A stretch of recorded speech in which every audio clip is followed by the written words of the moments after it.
kinumpirma ni Marco Gumabaw na may conflict nga talaga ang Nguya Squad. Kinumpirma ni Marco Gumabaw na nagkaroon ng away ang kaibigang celebrity group ng Nguya Squad. Ibinunyag ito ng aktor sa panayam ng talent manager na si OG Diaz at sinabing open secret ang usapin. Ang Nguya Squad ay binubuo ni na Marco, Catherine Bernardo, Daniel Padilla, Ria Ataide, Khalil Ramos, Gabby Garcia, Patrick Sugi, Ariel Garcia, Dominic Roque, Joe Vargas, at Bianca Yanga. Nagkaroon ng falling out between sa kanila. I mean normal naman yata sa magkakaibigan yon, pagbabahagi ni Marco. Si Marco ay nagsabing hindi siya sangkot sa lamat na nangyari sa kanilang grupo, at nagsabi na wala siya sa posisyon na pag-usapan ito. Wala akong problema sa kahit sino sa kanila, pero hindi naman siya sa big deal na sobra pero, nagka-falling out.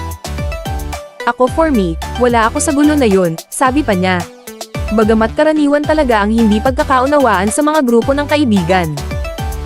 Of course, gusto ko mabuo ulit, kasi kami yung solid na solid ever since before, diba? Nakakalungkot na may mga times na. Ganun talaga sa barkada hindi talaga nakukumpleto or may times na magkaka-falling out, dagdag pa niya. So yun yung mga times na nakakalungkot kasi, ako bilang kaibigan gusto ko lahat tayo happy. Gusto ko lahat tayo walang problema. Hindi naman pwedeng masabi sa mga tao na, o kalimutan mo na lang yung ganitong nagawa ni ganito o yung ganitong nagawa ni ganyan, diba? May kanya-kanyang feelings yan. May kanya-kanyang feelings na may mga mahu-hurt, may masasaktan and you can't tell other people to huwag mong maramdaman yung feeling na yan kasi sila yun Gayunpaman, umaasa si Marco na magkakaayos ang mga kaibigan niya.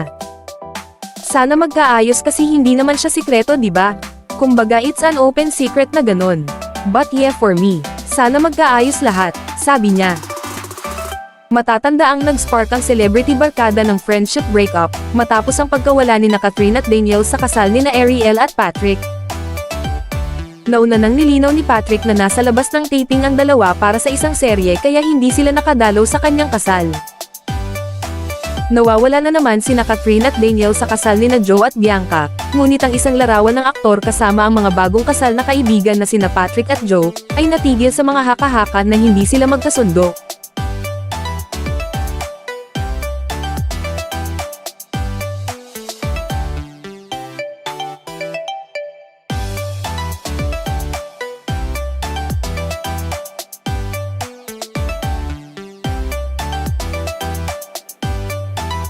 Huwag kalimutang i-like ang video na ito at mag-subscribe sa aking channel.